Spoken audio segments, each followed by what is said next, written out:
Tunisia now. A lack of rainfall there remains a major obstacle for this year's crop, giving concerns about food security.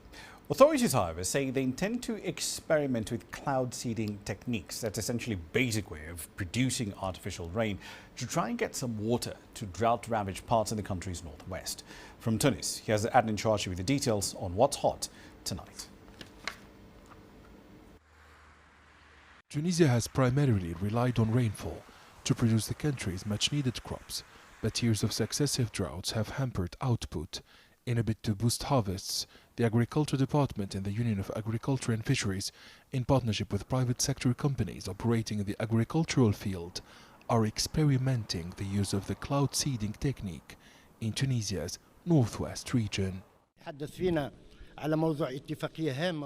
Cloud seeding should have been experienced in Tunisia much earlier.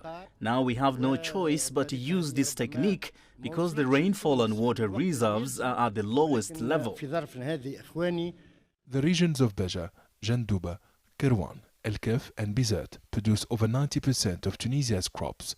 Authorities are hopeful that the artificial rain experience will be generalized to all agricultural regions. The success of the pilot experience will pave the way for more tests. We will provoke rainfall in the most affected regions by drought. It will reduce Tunisia's dependence on seasonal rain. Tunisia secures about two-thirds of its grain annually through imports. Despite the government's attempts to increase domestic wheat production, experts say drought remains the main challenge for achieving food security in the North African country. This harvest season will be very difficult, especially for cereals. Tunisia is relying on imports and cannot achieve food security with ongoing low precipitation and drought in some regions. Unfortunately, rain-fed farming constitutes 95% of Tunisia's cropland. Drought threatens our food security this season and in the future. According to the Tunisian Water Observatory, climate change is making the country's agricultural lands drier and more vulnerable to drought.